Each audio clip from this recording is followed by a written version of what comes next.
अमरावती सरकारला वनविभागातील वनपरिक्षेत्र अधिकाऱ्यांच्या बदलीसाठी पैसे घेतल्याचा आरोप होतोय आणि याबाबत अधिकाऱ्यांची एक ऑडिओ क्लिप व्हायरल होते। अधिकाऱ्यांच्या बदलीसाठी 35 लाख रुपये दर असल्याचा आरोप केला गेलेला आहे।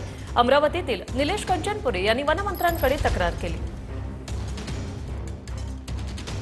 त्या ज्याच्याकडे ऑडिओ क्लिप आहे त्यांनी तात्काळ ते पोलिसांना दिली पाहिजे। तुम्ही पैसे देणे हे चूक आहे। पैसे देणारा आणि पैसे घेणारा दोन्ही आरोपी आहे आणि त्यामुळे असं काही झालं असेल तातडीने पोलीस केस केली पाहिजे।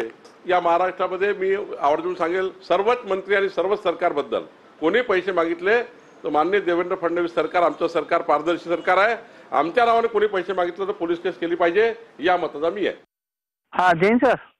जय हिंद सर ते आपलं याचं आहे का नाही पेंटचं आता ते लाईन फिटिंग झाली ते गेले तिकडं आता परतवाड्याला उद्या येणार आहे। मला यार ते आज चालू करणार होते ना, एवढं अर्जंट काय करायला लावलं आपण? ते सांगून राहिलो मी तुम्हाला की बा उद्या म्हणे।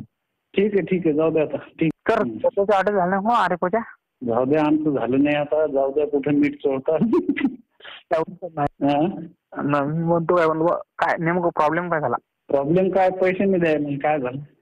पैसे म्हणजे मित्रांनी कबूल केलं होते 35 लाख रुपयापर्यंत हा म्हटलं तुम्ही, पण त्याच्या पुढचे लय जास्त रेट गेले यावेळेस, मग काही अवकाश नाही आपली तेवढी, कॅन्सल करून टाकली। 35 लाख वर आहे? हो हे लय झालं मग सर। खरंच जास्त झालं, पण जाऊ द्या आता।